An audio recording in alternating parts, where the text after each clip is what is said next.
जाति नीति कुल गोत्र दूरगम नाम रूप गुण दोष वर्जितम देश काल विषयातिवर्त्य यद् ब्रह्म तत्त्वमसि भावयात्मनि।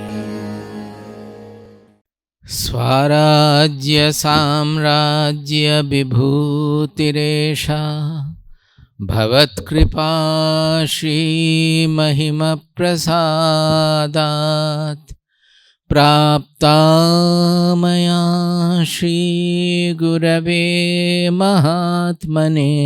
शंकर थोड़ा सा वॉल्यूम।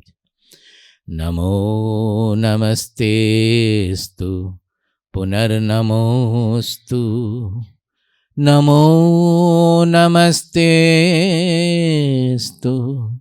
पुनर्नमोस्तु। हाँ ठीक है। नमो नमस्तेस्तु पुनर्नमोस्तु नमस्तस्मै सदैकस्मै कस्मै चिन्महसे नमः यदेतद्विश्वरूपेण राजते गुरुराजते यदेतद्विश्वरूपेण राजते गुरुराजते। Hari Om. That's it. We'll chant the first three verses. ऊर्ध्वमूलमधः शाखम् अश्वत्थं प्राहुरव्ययम् छन्दांसि यस्य पर्णानि यस्तं वेद स वेदवित् अधश्चोर्ध्वं प्रसृतास्तस्य शाखाः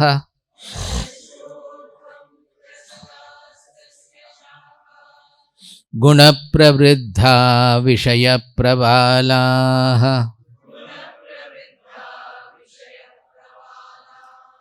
अधश्च मूलान्यनुसन्ततानि कर्मानुबन्धीनि मनुष्यलोके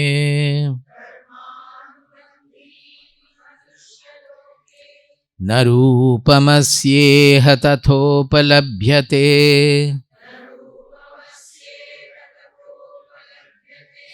नान्तो न चादिर्न च सम्प्रतिष्ठा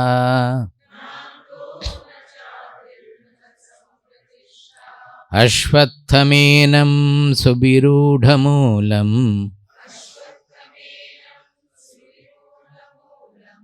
असङ्गशस्त्रेण दृढेन छित्त्वा ततः पदं तत्परिमार्गितव्यम् यस्मिन् गता न निवर्तन्ति भूयः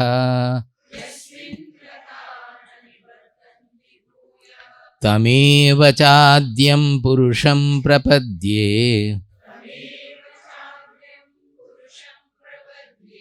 यतः प्रवृत्तिः प्रसृता पुराणी।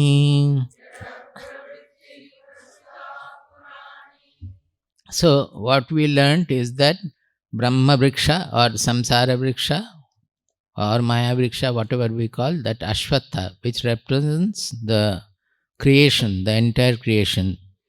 It is also called Brahma Vriksha because the creation is nothing but Brahman alone. There is nothing else. So that has to be cut. As such, it is Anadi Ananta because time is within the ken of duality. So we cannot say when it started and when it is going to end. Not only that, when does not arise, it is irrelevant there. Because time is within the creation. Time is not out of the creation. We cannot say what time the creation started. So, but it can be cut off. That means Anta can be brought in. It is Anadi Ananta. It doesn't have beginning, it doesn't have end. But we can bring the end of it by our own asanga, by our own mind. So it is also called Anadi, but Santa. Santa is not Shanta. Sa Anta. That means which has its end. End not in the sense of the world, but we can, when we know when we have the knowledge of the transcendental truth, then for us it becomes Brahman alone. So the tree does not, it loses its significance that way. So in some cases you will find Anadi but Santa. It is no beginning, but it gets ended by our knowledge, by our realization. That is also there.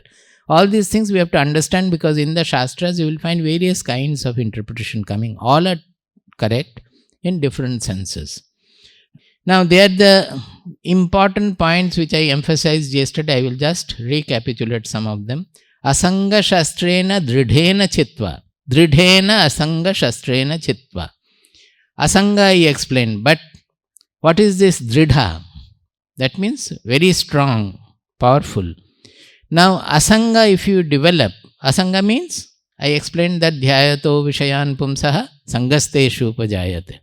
So the less and less we meditate on what I have to have, the objective situation, that I want to have this, I don't want to face this. These are the generating sangha. I took the example of car, mobile, etc. So we should remember that. Now, how to make the asanga strong? That is, you can say, if it is like a sword, how to sharpen the sword. Asanga is sharpened by viveka. Viveka means which tells us always what is transitory and what is permanent. Or easier, because transitory and permanent most of the people do not want to know. But they are definitely interested in knowing what is Shreyas and what is Preyas. As Arjuna also, right in the beginning in the 2nd chapter, 7th verse, and then later on also in the 3rd chapter, he is repeatedly saying, I am a seeker of Shreyas. So, O Krishna, tell me without any ambiguity where lies Shreyas. So, Nitya and Anitya can come in the enquiry level much later. But in the beginning, Viveka means to discriminate between Shreyas and Preyas. I explained it the other day also during the Shanti mantras perhaps. That Preyas means whatever is immediately pleasurable, but which takes us away from our auspicious goal. And Shreyas means which may not be immediately pleasurable, maybe sometimes reverse also, but which will keep us on the auspicious track, which will take us towards the auspicious goal. In 18th chapter, Bhagavad Gita says that about Sattvika Sukha. He says, Yat tadagre vishamiva pariname amritopamam tat sukham sattvikam proktam atma buddhi prasadajam. So they have defined what is that Sattvika Sukha. It is agre vishamiva. It will be initially, it is not very palatable because nobody wants to follow any discipline. Suppose a small boy, to put him into studying the letter and grammar also we have to struggle so much, he wants to play. But suppose you don't put him into discipline, learning the language, then he will not have the freedom in the world of literature. So, does he want to stay like that, always playing whatever he wishes, or ultimately what is more palatable, that freedom in the world of literature? So anything, whether it is studies, music, sports, not to speak about the spiritual ultimate liberation, the highest liberation. Everywhere discipline is the first thing to be followed, but nobody wants to follow the discipline. Even those who come by the attraction of spirituality, say coming to the ashram, they would like to violate the discipline of the ashram. In the ashram you will find they are always moving with the mobile here, there, etc. Although we tell, and it is written instruction also, not to use the mobile that way. If some urgent things are there, you take it to your room and use it. But in our ashram, you will always find, even in the Annakshetra also, people are loitering with the mobile, talking on the mobile. Now by that what is happening? Why have you come to the ashram?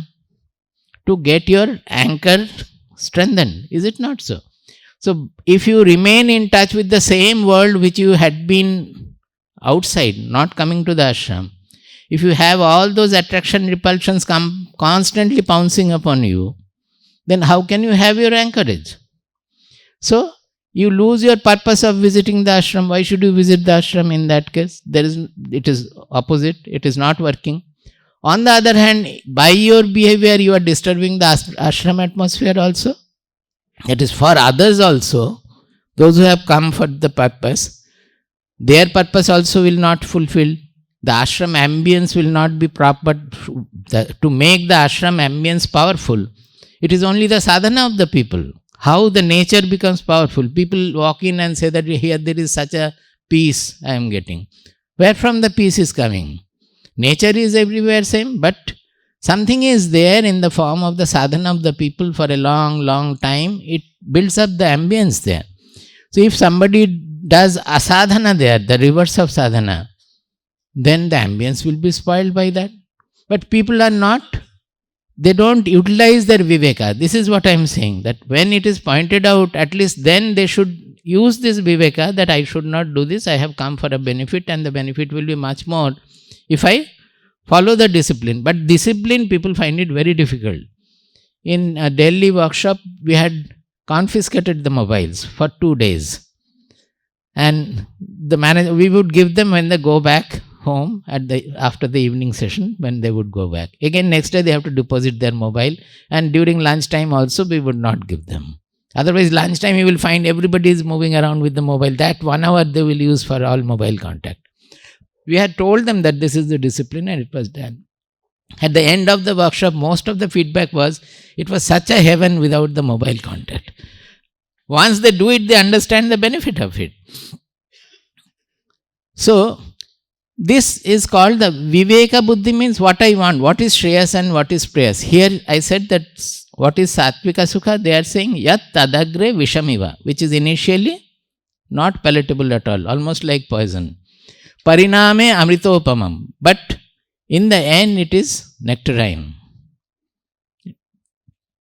Tat Sukham Satvikam Proktam Atma Buddhi Prasadajam. That Sukha is called Viveka. And what does it do? Atma Buddhi Prasadajam. It enhances the Atma Buddhi in us. That is, Sattva Sukha will always take us towards the comprehensive vision and Atmic vision. That Atma which is universal. That means it will take away it will not be a selfish Sukha. So generally it will not be sensory Sukha. Rather it will be a sacrificing Sukha where we feel the expansion. Atma means all pervading. That means it is coming with an expansion, strength, lightness, etc. Atma Buddhi Prasadajam means it allows us to remain anchored in our intelligence, to remain anchored in our center, in our real identity. So, the Viveka Buddhi is always trying to keep us anchored into our soul. That is called the Viveka Buddhi. It is always discriminating between Shreyas and Preyas, and we have to select the Shreyas. Suppose you are a very good analyst and you discriminate between Shreyas and Preyas, and then you take the Preyas, you don't take the Shreyas. Then we may say that your discrimination is very good, but in Sanskrit we will not call it Viveka Buddhi.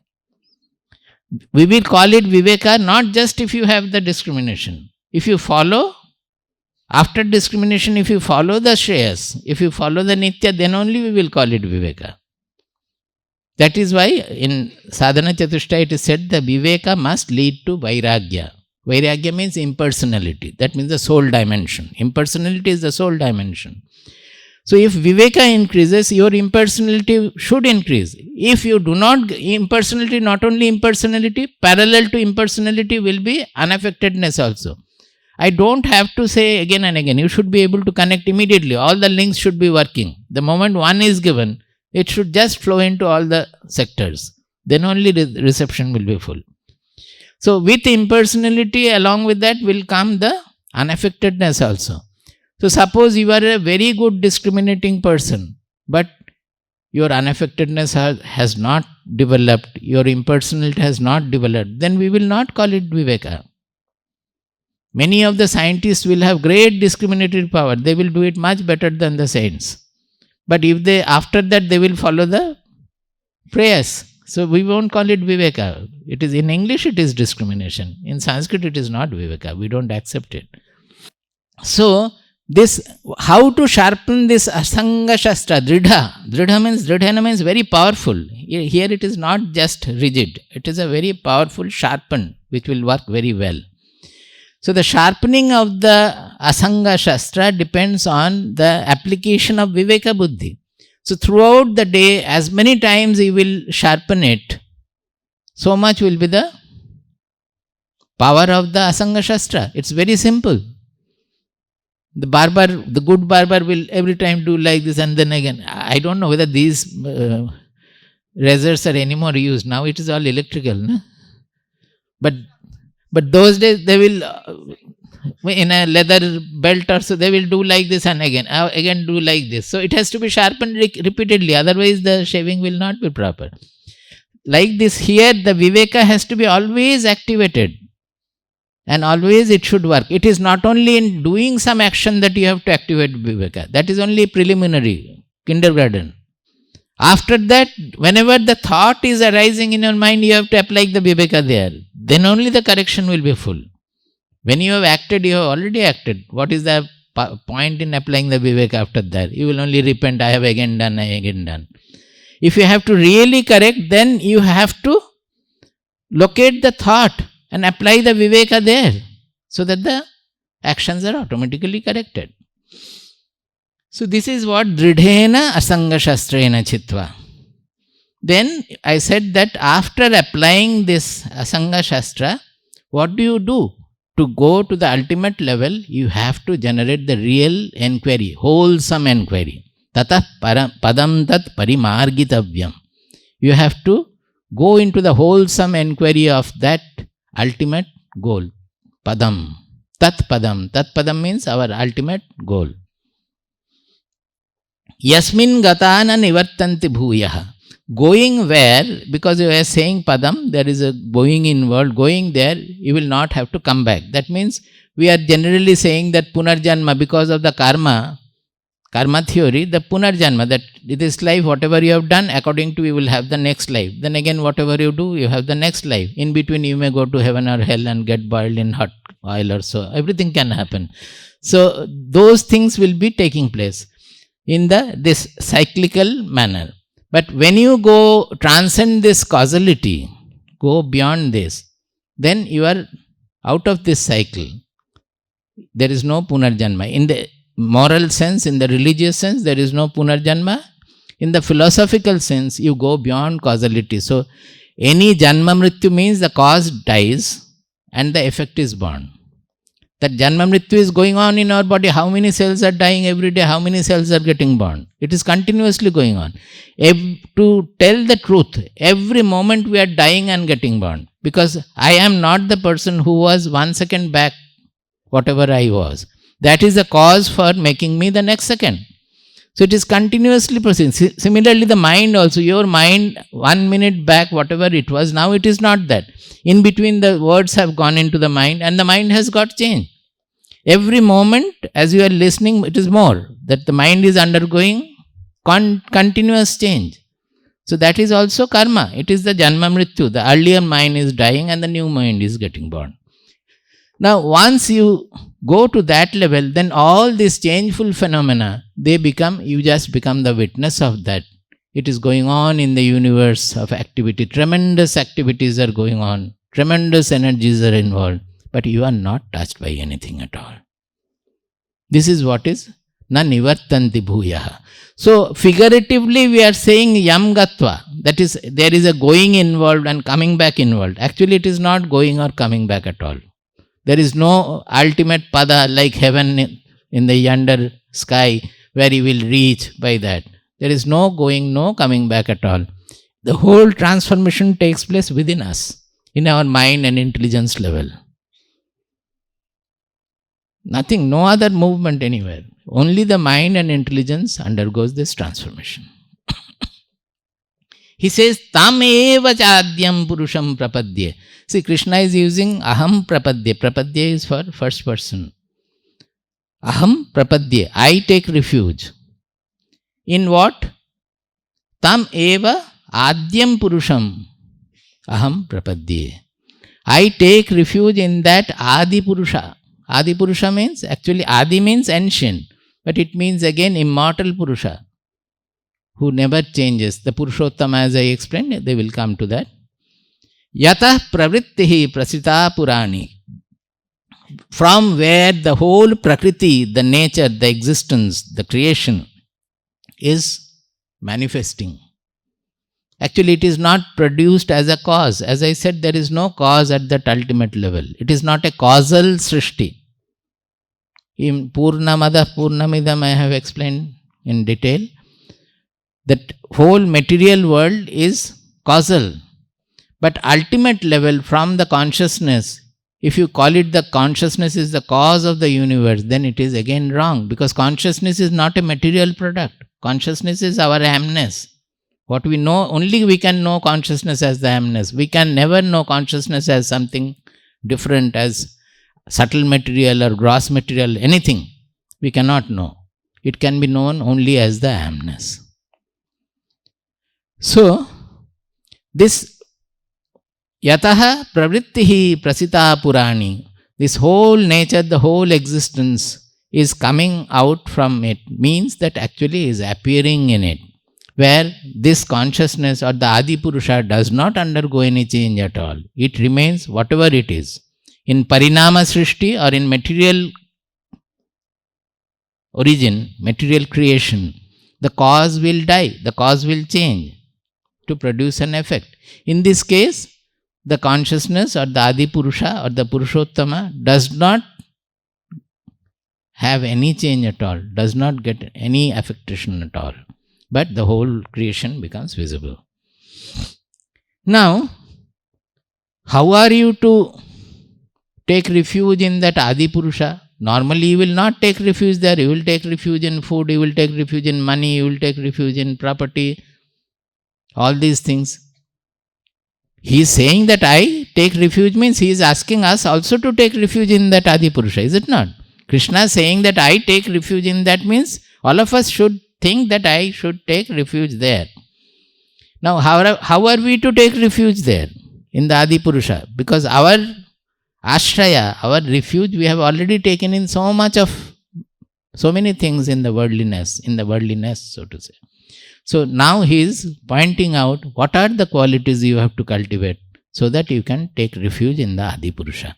So the first section is up to this fourth shloka. Then fifth shloka onwards, it is the next section. Nirmana moha jita sanga doshaha.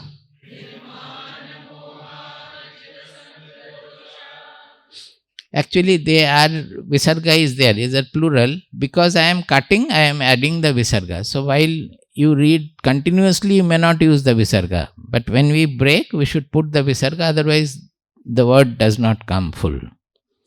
Nirmana moha jita sanga doshaha.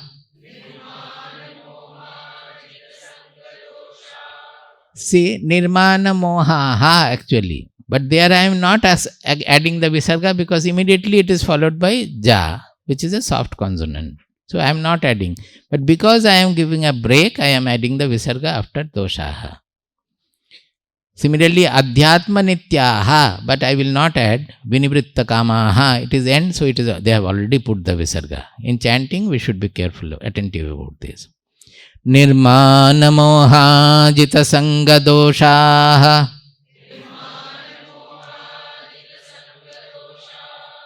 Adhyatma nitya vinivritta kamaha.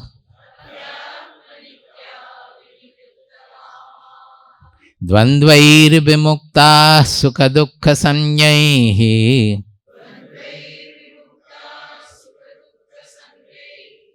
Gacchantya padam avyayam tat.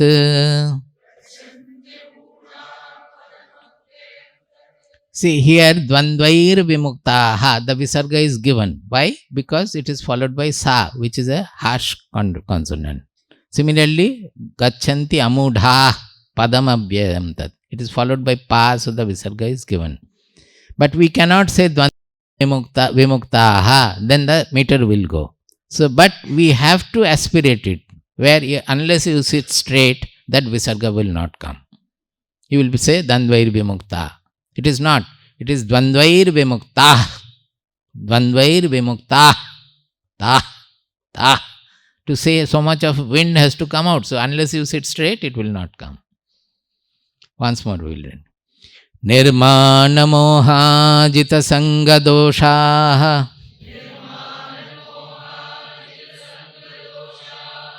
Adhyatma nitya vinivritta kamaha.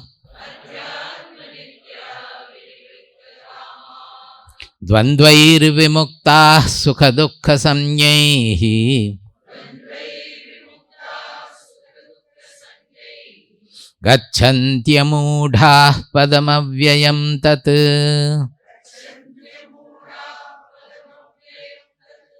He says, amudhaha tat avyayam padam gachanti. Amudhaha, plural. Those who are not mudhaha, they tat avyayam padam gachanti. They reach that avyaya pada. What is avyaya? Unchanging pada. That Adi Purusha is the unchanging. So they reach this avyaya pada. How do they reach? Nirmana moha. Mana and moha. We have to be freed of mana and moha. And we have to understand why by removing mana and moha we can attain the avyaya pada. Then the next is Jita Sanga Dosha. Then Adhyatma Nitya. Then Vinivritta Kama. Then Sukha Dukkha Samyaihi Dandvaihi Vimuktaha. All these things if we do, then we will reach that Avyaya Pada. Now all these you don't have to worry, how can I do? One I cannot do, mana I cannot handle, moha I cannot handle. How can we do all these 6 or 8? There are so many things to be done. No, one will lead to the other. You don't have to worry about it. If you do the first thing, automatically the second, from the second to the third, third to the fourth, it will automatically happen. Our Shastras are like that.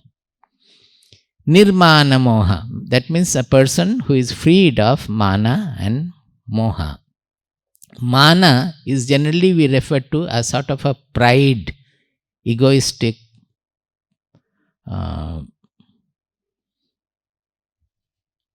it is pride will be the right word, I think. For example, suppose somebody has suddenly told you something and you are a VIP. Immediately you will think, oh, he doesn't know who am I. He has spoken like this. This is the mana. Or it can be the other way also. You have gone somewhere and others are very excellent. You are not able to match them. Oh, I am of no use. That is inferiority. Both superiority, pride, as well as inferiority, depression, both are part of mana. Why it is bad? Because it is reinforcing your small identity, your selfish identity, self-centered. Let us not be selfish, at least self-centered identity, your fragmented identity that I am this. You have an image about yourself. And you are not impersonal in your vision. That image is spoiling your vision of the world. Suppose somebody has abused you. In that case, what is our purpose? If we are impersonal, we will see what is the person telling me. Suppose he has pointed out some real defect in me, then we should be happy. We should thank him. If you have money and he needs money, you can give him money also for pointing out the defect. Is it not? We should be thankful to him. Now, suppose it is not true, what we do generally, we fight back. Immediately we give him double abuse. Whatever he has given, double that we will throw him back. But that is where the mana is coming. If it is not true, let us hear that. If it is necessary to tell him that it is not true of me, We can tell him also, but without losing our self-seatedness. We are losing the self-seatedness because of the mana part of it. And suppose a person who is close to you and who never abuses you like that, one day suddenly he is abusing like this. Be it your partner or anybody, family member or friend or anybody. In that case, if whatever he is saying is not true, then should you not be concerned that what has happened to the person today? So rather than getting angry or start returning abuse, you should say that I understand, but has anything gone wrong with you? Today you are behaving like this. I would like to do anything can be done. But what you are saying, it is not true of me. So what is it? I have told the Buddhadeva story in so many cases that Buddhadeva was very famous at that time. So the Tantrikas who had defeated one Tantrika came and started abusing him left and right. So after some time, Buddha did not reply at all. He was coolly, smilingly, may not be smilingly, but coolly looking at him with his own placid face. So the Tantrika got all the more agitated that you don't consider me even a human being. I am talking to you for such a long time and you are not replying anything. This is very common we have in our fights also. Always it will be like that. If the other party does not respond, we will get more angry. Then Buddhadeva came out with the statement that dadatu dadatu gali gali mantaha bhavantaha. That you are giving abuses, gali, abuses, because you have abuses. I don't have any abuse in my stock. How can I give you back anything? In this world, people can give whatever they have. If a beggar comes, the rich person can give some riches if he has. But whatever he doesn't have, how can he give? So how can I give you any abuse? So this attitude, how did he get this attitude? It is because of his anchorage in his real identity, that he was not self-centered, he was not having the mana, which will spoil his self-seatedness. The mana, if he had that, I am Buddha, I have established so many ashrams, I am the greatest Pandit now, and this person is saying something, give him return abuse. Then Buddha would not have been Buddha. Whether that story is true or not, the fact is that we have to learn from it. Because this poem comes as, this shloka comes as Bhartrihari production also. So we don't know where it is. He says that Shashaka Vishana, the actual verse is, I don't know whether it is here.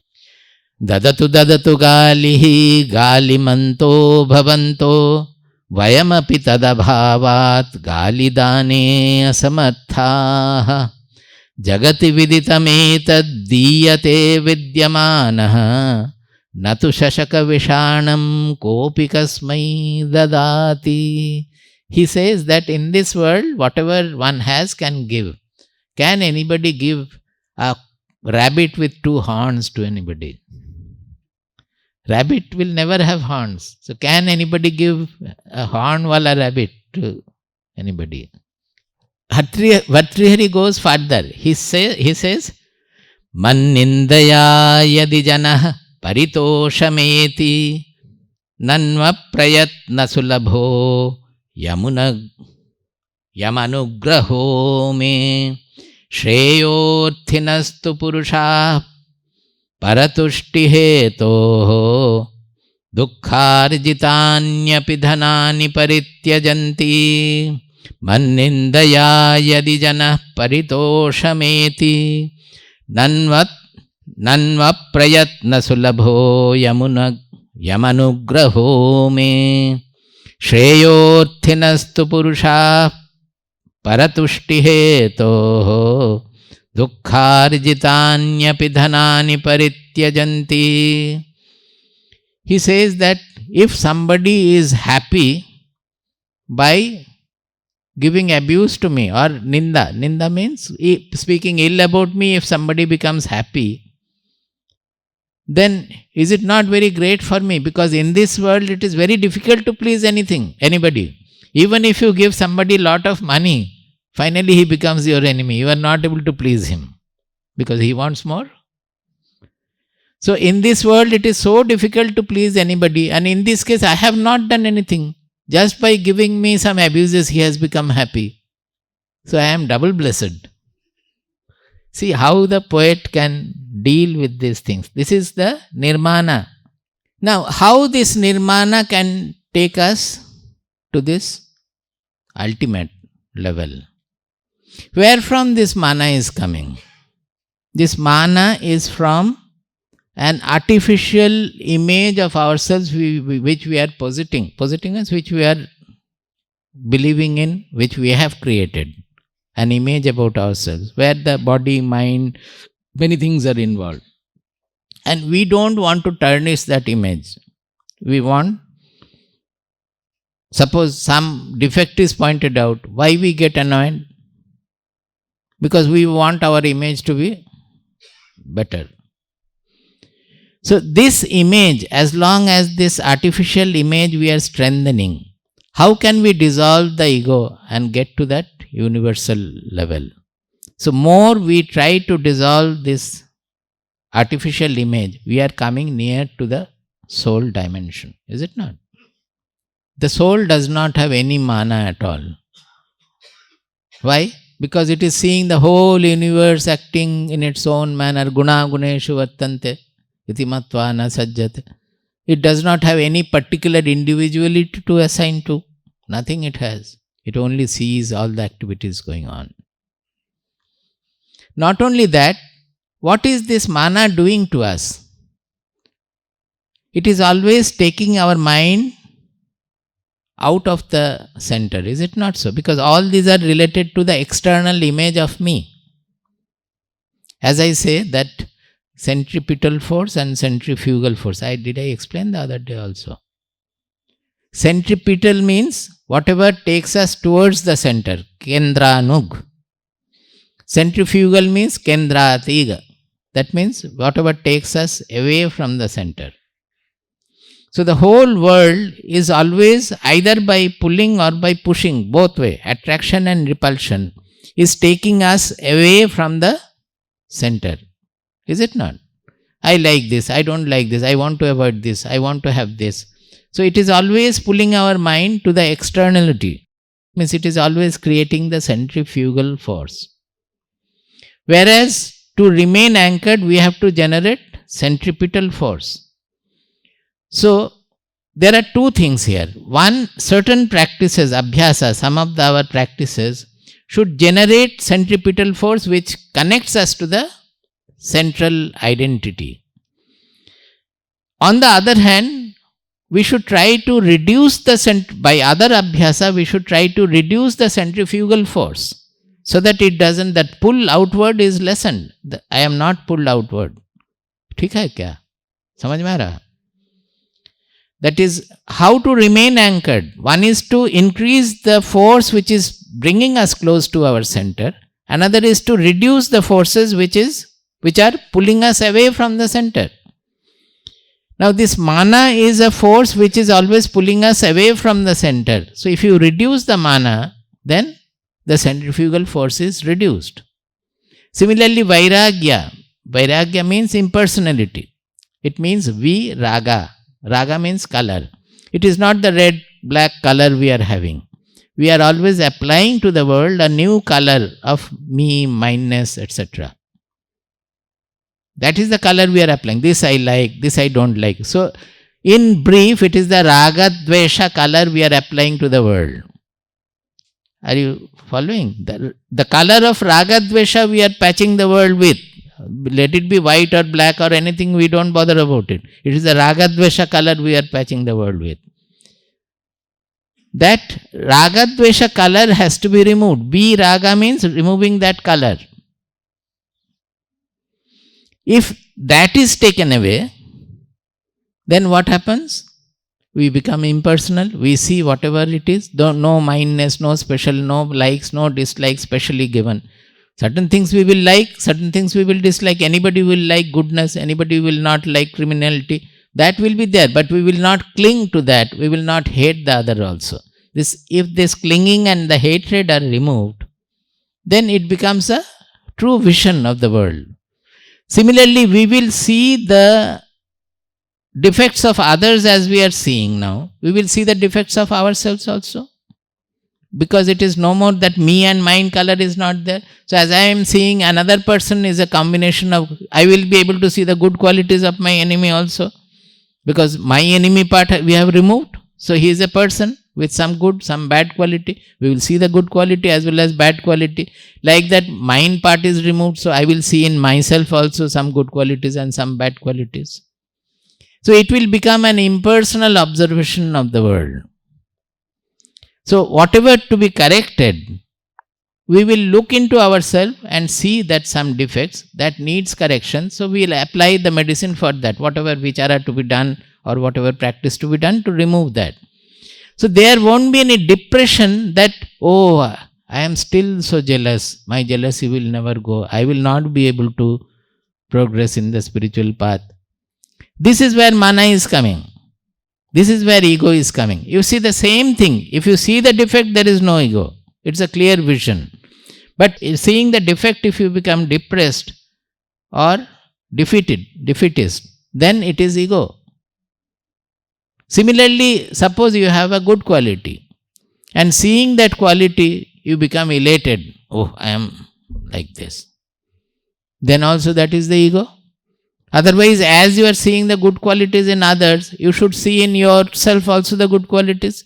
So those who artificially behave with lot of humility, that is not the right way. People will say that, no, I am a little man, I have nothing this, and enhancing others. That is an artificial way of behavior. We should see truly and we should behave accordingly. Whatever good qualities are there, we should appreciate. If it is in me, we should appreciate that also. What is wrong?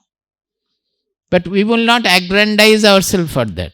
Rather, we will see that I am not responsible for that. All these qualities have come down to me through heredity, either mother or father or grandparents or grandparents or grandparents or whatever. So, you will not take any special credit for that. Suppose, if we understand the philosophy well, going deep into it, is it our credit? My mind is made of the mind of Shankaracharya, mind of Vivekananda, mind of Rabindranath Tagore, mind of so many people. Whatever I have read, whatever I have known, is it not their mind we have acquired? So can I be proud of whatever is there in our mind? It's coming from the whole world the mind has come. Some of the teachers, I even now remember the qualities I got from them. I told the other day the 2-3 remarks which I use as I have used, not now, I have used as mantras to correct me in various cases. They are ordinary friends. So, to know the things as they are, not to take any special credit or not to feel depressed about it. Where the ego is coming, we have to understand very well. This is the discrimination. The Viveka Buddhi will allow us to find out where the ego movement is coming and where it is the clear vision, and remove the ego part of it, rest of it you accept. So this is nirmana. The more and more this mana, this pride or the special egocentric, egoistic movement is tackled, we become more and more impersonal. We come closer and closer to the self. Finally, we become absolutely impersonal. The soul is the ultimate vairagyan. Vairagyan means the maximum vairagya we can imagine is of the soul. It never gets affected, never gets touched by anything. So more and more we grow the vairagya, we come closer and closer to the soul. Finally, we become the soul. This is the way everywhere. Nirmana moha. Moha generally means delusion. Moha means delusion. Now this delusion comes in various ways. Generally we say that avidya kama karma. Our avidya means ignorance. Ignorance has got two faculties, two powers. One is called avarana shakti, another is called vikshepa shakti. Avarana means covering power and vikshepa means scattering. That means taking us away, as I said, centrifugal force. This avarana means it is covering up that ignorance of our real identity, is covering up our real identity. So we start feeling that I am small, I have to run after this, I have to run after that to become happy. This is all moha. Similarly, the vikshepa power comes just as soon as the avarana is done. That means we forget our real self. We start running after things or running away from things. Now, this moha comes from this avarana shakti. That means delusion, as we are saying, we forget that we are universal. We think we are small. The moment we think we are small, the question of running after something, running away from something comes. That means we immediately start suffering from abhava bodha. Abhava bodha means an insufficiency. Insufficiency means, why should we always look for happiness? Suppose whatever we are doing, it is ultimately to become happy. That means we are missing happiness, is it not so? We are missing the joy. That is why we are looking for joy. And that is why we are motivated to do everything thinking that I will become joyous, I will become happy by doing this. So there is an insufficiency, an abhava bodha created in us. The moment we are small, there is an abhava bodha. So there, applying the viveka, we have to understand that whatever anybody has done in this world has never become happy by doing anything. This is what the carrot of happiness I have been explaining all these days. So that thinking that I will become happy by doing this or doing that, that itself is the moha, coming from the original avidya, original ignorance. It gets transformed into running after things, thinking that I will become happy, which is never happening. We never become fulfilled by doing anything. So that we always look for something second or external to become happy, that itself is called moha, is the delusion. This is the delusion. Original ignorance is ignorance about our real self. We think we are small. But that is leading us to running about for anything, running after the things we want, running away from the things we fear or we don't want. So this running around is taking place with the delusion that I will become happy by doing this. Even for self-realization also, we are thinking that by experiencing the self or realizing the self, I will become happy. Initially it is like that. So still you are looking for something different from you to become happy. So until that moha goes, that you stop looking for anything, you will never become happy, you will never have the self. The simplest way is to leave everything. We think that by fulfillment of a desire we become happy. Actually it is not so. Desires are always making our mind agitated, making our mind dissatisfied. So we try to fulfill that desire. When the desire is fulfilled, for a while, the mind is not having any desire. So you feel happy. It is not the fulfillment of the desire that is making you happy.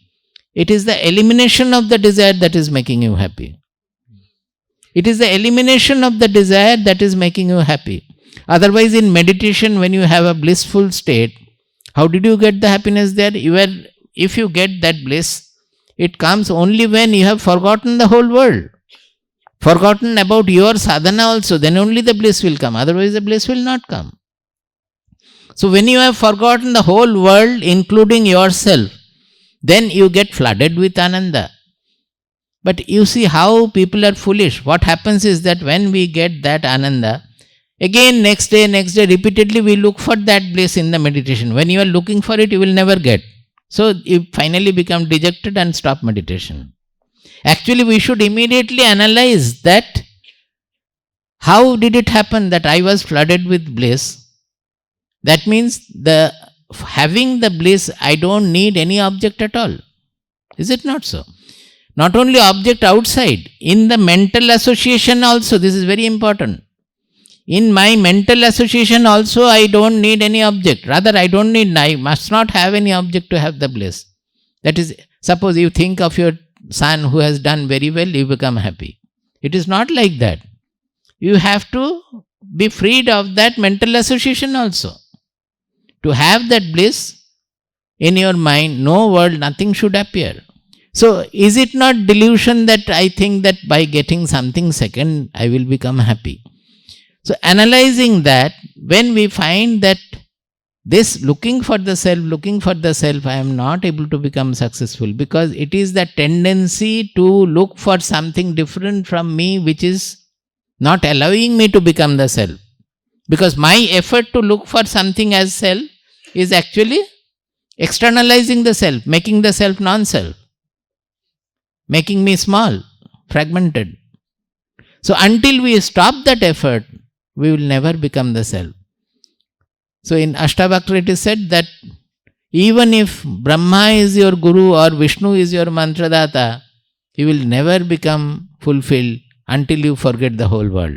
Now you have to remember, the forget the whole world means forgetting yourself also. You are part of the world. Don't think that I will be there and I have forgotten the world, I will become happy. It will not happen. So this moha is this is the moha. So nirmana moha means you will no longer, nirmana means you will no longer reinforce your separate egoistic identity. So it will get dissolved. So you will be easily getting closer and closer to the soul. And lack of moha means your bhoga pravritti. Bhoga pravritti means to have some second. That is to, actually bhoga pravritti means tendency to enjoy. Why are you looking for a second? To enjoy? Why are you looking for even a self different from you? You think that the self will make me happy. That is, even the self you want to enjoy as an object. So this is called the tendency to enjoy. Bhoga pravritti.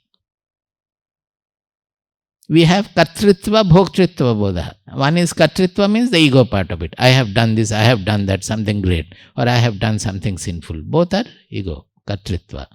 And bhoktritva is this, that bhoga pravritti. Unless it is going, when that bhoga pravritti is not there, then you are left to yourself. Then you do whatever to be done, you eat whatever comes, whatever you like. You become easy, natural. You become a sane human being. Otherwise we are all insane. Asane. Now if you become nirmana moha, then automatically you will not have sangha dosha. Jita sangha dosha means sangha is a dosha. Jita means winoward. Sangha dosha is you become slave by the sangha. Yesterday he explained that by thinking of the new model of car or mobile or so, you are becoming slave to that. As long as you are not getting it, you are getting agitated. You are not happy. The moment you get it, you become happy for some time till your friend gets a better mobile. Or anything, so to say. Building also, it can be anything.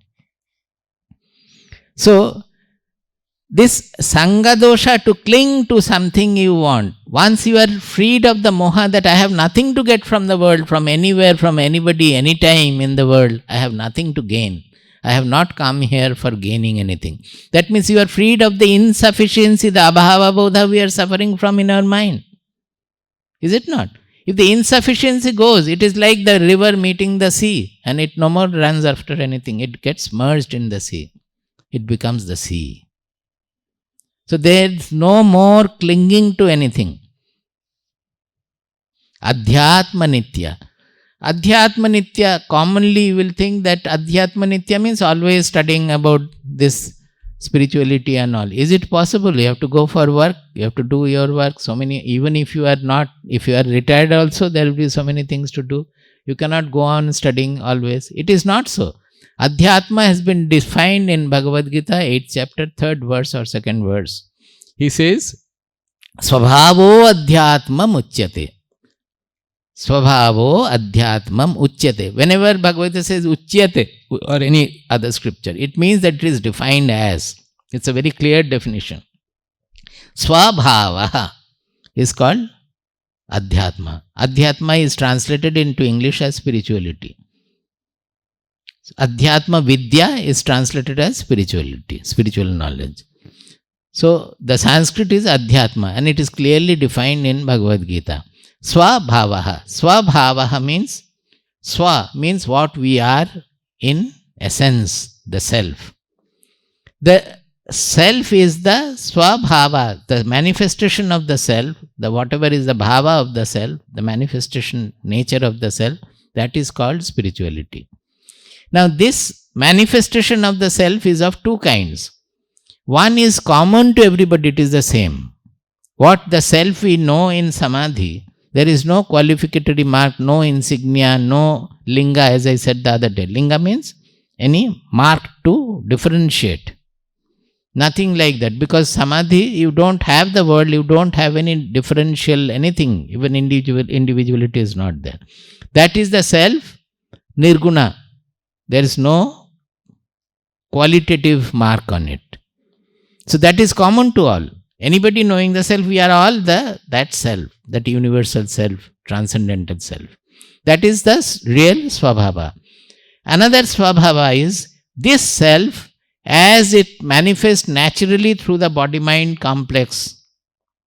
It is the swabhava which will be different for different people. It depends on the qualities of the body, mind, etc. Now, then whatever one does, is it that swabhava? No. We are spoiling our swabhava by the desires. There is a insect of desire not allowing the flower to blossom fully. It is crippling the flower, taking away the sap from inside. So, when the flower blossoms fully with its own qualities, that is the natural blossoming of a flower. For the flower, there is no problem, because the small grass flower, by the side there is a big dahlia. The grass flower doesn't think that I want to become like the dahlia. And he is depressed because dahlia everybody is honoring, nobody is honoring me. That problem is not there. Problem is with us. That if side a big flower is there, we become all the more small, and the big flower become more. So, this natural manifestation of the self through the body-mind complex, whatever one has, that is also swabhava. Bhagavad Gita in 18th chapter discusses this swabhava. That is why they have discussed the Chaturvarnyam, Maya, Srishtam, all these things have gone. That it is in nature that all the things are, variety is the nature, is creation. Without variety there cannot be any creation. So everything has a certain tendencies, certain qualities. And we are supposed to allow those qualities to manifest in its own pure manner without interfering with it by our desires. That is the natural swabhava. Now, Adhyatma Nitya means always remaining anchored to that swabhava. You may work according to your swabhava as long as you are not thinking that I will become happy after doing it. This is the desire. You got it now? You can do anything. Oh, by coming to the ashram, I will become happy. Gone. It is not Adhyatma Nitya. You might have come to the ashram, but it is not Adhyatma Nitya. Well, ashram, something is going on, and I am also having some time. I want to study. I am going there to study and learn, or whatever you want, you can do. But don't connect any gain at the end of it. For whatever purpose you are coming, you have to think about it. Suppose you are making a building to stay, it should not finally become a boat. So you have to make the building a building, you have to plan it. So that is not said that you should not aim at. You can aim at, but by making the building, I will become happy. There comes the problem. So, Jitas Adhyatma Nitya. Then comes Vinivritta Kamaha. Vinivritta Kamaha. Now, if you are Adhyatma Nitya, then automatically you will not have the desires. Because to become Adhyatma Nitya, what did you do? You are always applying the Viveka Buddhi, getting anchored in your soul by eliminating all the distracting forces. So where is the question of further kama? Because you look for your fulfillment within, not outside. The more and more you win over your external tendencies, your desires, your slavery to the world, you become happy. See how the joy changes. Earlier we always look for the joy in the world. By getting something, I will become happy. Now the sadhana joy becomes your mainstay. That by winning over our tendency, our slavery to the world, I become joyous. Initially, that will be the joy taking. So that is the Adhyatma Nitya, that I no longer want the fulfillment from the outside. I always look for the fulfillment inside. So automatically the mind withdraws from the external attraction, repulsion. Vinivritta kama means the sensory desires and other things. Not only sensory, it can be fame and other things for the mind. So it withdraws from all that. It doesn't look for anything there. And it gets automatically focused within. So automatically the Adhyatma Nitya will bring in the Vinivritta Kamaha. Kama will withdraw. Here we say that Shama, Dama, Titiksha, Uparati. Uparati. In the Sadhana Chatushtaya, the third one, Shama, Dama, Dishadga Sampatti, there is something called Uparati.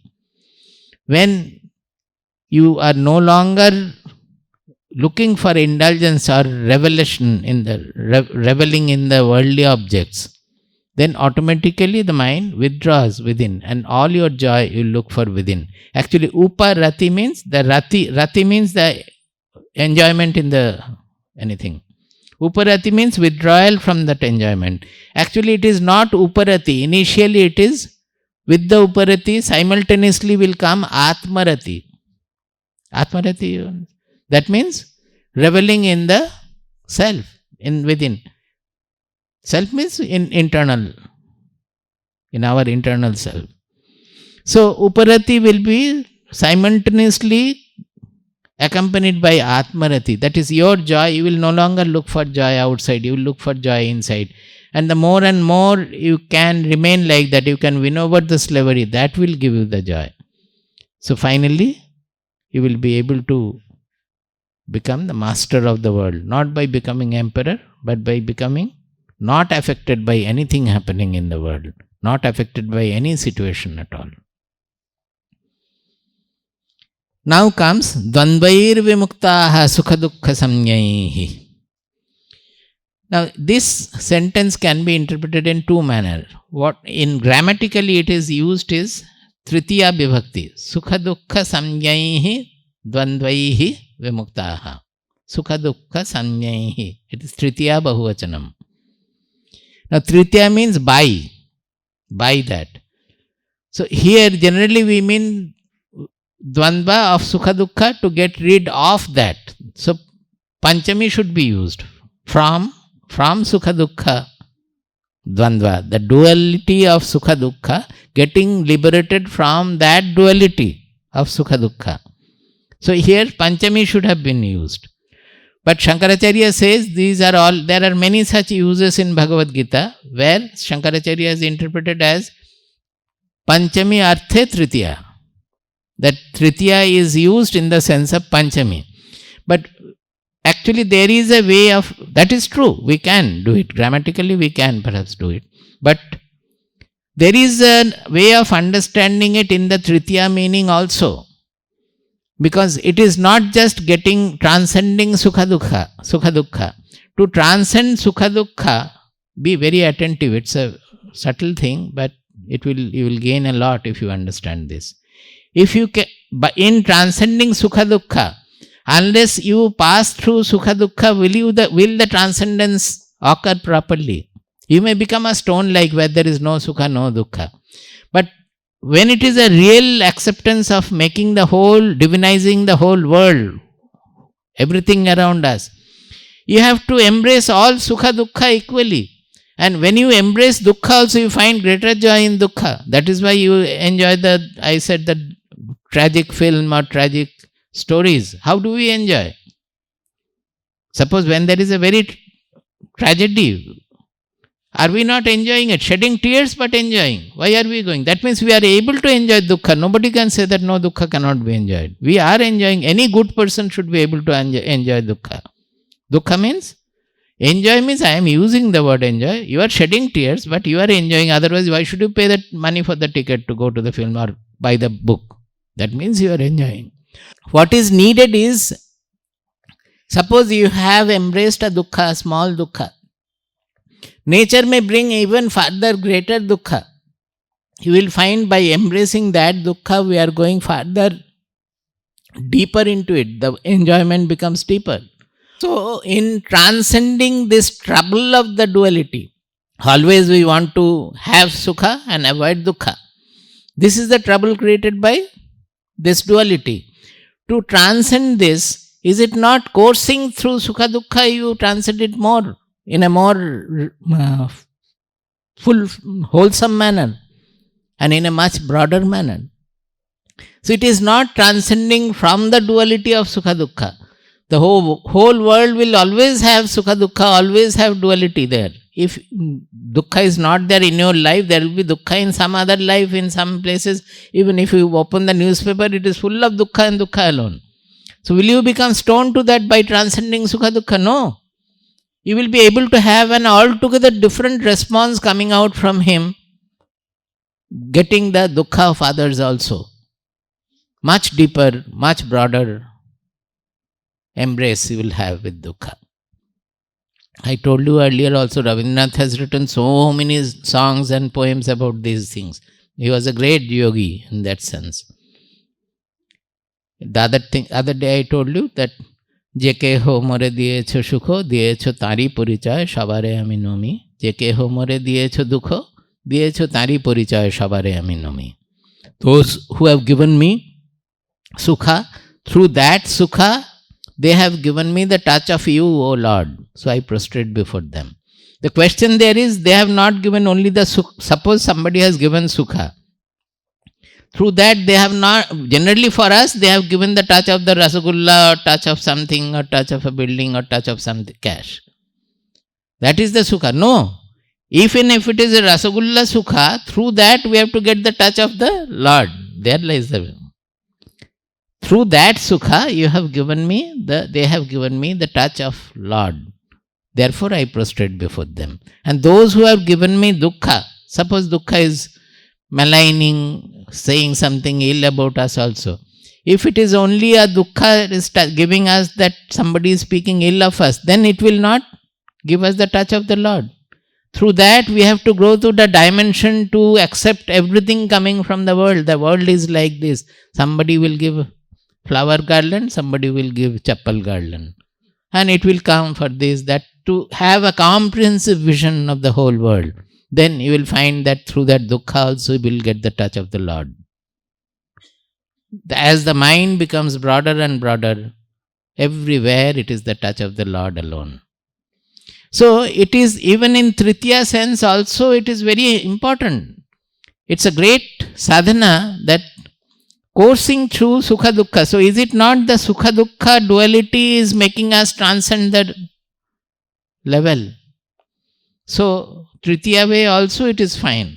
Dvandvair vimuktaha, sukha dukkha samyaihi dvandvaihi vimuktaha. By coursing through the sukha dukkha, by embracing both, not running after sukha, not running away from dukkha, we transcend the duality of sukha dukkha. And that is the last greatest duality we have to overcome. Because this duality, whatever be the duality of the world, finally it translates into our own sukha dukkha. So if we can surmount that, because dukkha is on a wave in our consciousness, sukha also is on wave in our consciousness. In dukkha we think that we will not be able to bear anymore. It's all moha. It's all nirmana moha is moha. If we cannot bear the dukkha, has not the mind already coursed through so many dukkhas?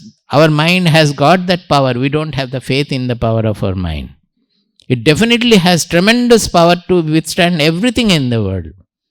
We have to have that faith and accept whatever comes. Then we will find that everything becomes transformed into beautiful flowers for us. Everything becomes beautiful offering of flower. Dukkha or sukha, both are formations in the consciousness. Both are equally acceptable. Through acceptance it becomes. We always give the example, suppose somebody has lost his property, lost his relatives, lost his job, lost everything, standing on the street and crying and howling that what has happened to me, oh Lord, like that. his state, is it not the same as a person taking up sannyasa who has left his house, left his relatives, left his wealth, property, and standing on the street? The sannyasin is happiest in his life by leaving everything. And the other man is thinking of committing suicide because everything has gone away. Externally, it is the same. So, where lies the ten? One person has got it out of his wish, his own will. Another person, when it has providentially happened, he is refusing to accept it. So, it is only the acceptance button has to be pressed there. That when it has providentially happened, by not accepting, can you do anything? What is the point in not howling? You have to first of all accept it. It has happened providentially, you accept it. The moment you accept, the stress is gone. And then you do whatever you want to do, get another job or make again something, you can do whatever is necessary. But you will be relieved of the stress right there by accepting the situation. So ultimately it is the acceptance, the readiness to accept the world as it is. It does not mean that you will not do anything or fight against. Suppose there is a corruption, you will fight against it. For that you can have protest march, everything you can do, but not getting affected by that. During our movement in Kerala, often the against party would circulate maligning letters everywhere. Sometimes in the night they will circulate letters in the village, maligning our ashram, maligning Swamiji, and later on including us also. In some letter, we were the lackeys of Swamiji. Something like that. Anything will be there, and so many other stories will be fabricated. And so, when this was happening, Swamiji asked a village person who was well known to us that, Gopalakrishnan, why these people are doing like this? What do they gain by this? He said that, Swamiji, you don't know, they want you to withdraw from the movement. They only want you to withdraw. And because you are a saintly person, you will not be able to stand all this. Story means all nasty stories they had published all around. So you will not be able to stand it. So you will say that why go into all this? Withdraw. So they want you to withdraw. That is the. Oh, is it so? Okay. I will not withdraw. Let them do whatever they want. In one of the meetings, this I have written in the Vicharsati also. The one of the against party, without speaking anything about the argument on which it was going on, anything about the Vishaya, the subject matter. He was a writer again. He is a writer of a famous book. Without speaking a word about the subject matter, he went on maligning Swamiji about his personal life, this, that. So many stories which Swamiji also has never heard before. So it was new to him. And I was sitting there. It was all in Malayalam, but I was able to understand. And I was looking at Swamiji's face. He was coolly listening everything. But it was not a normal face, I could see. Then when everything was over, that he was the last person to speak. It was done. The meeting was over. We all got up and Swamiji hugged that person and said that, he patted on his back and said that you have spoken very well. And that man also prostrated for Swamiji. So after coming away, getting into the car, I told Swamiji that, did you hear what he said? So I said, no, he was speaking all these things. I did not hear because I don't have any interest in all these things.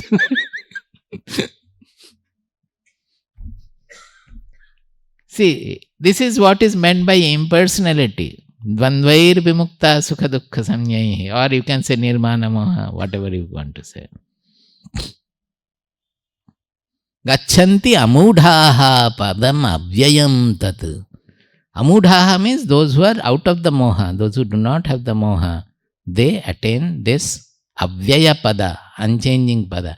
This is not unchanging. The moment somebody says something, we are reacting to that. We are under the clutch of changefulness. When we are not, we are able to become an observer for everything, then we come closer and closer to that avyaya pada.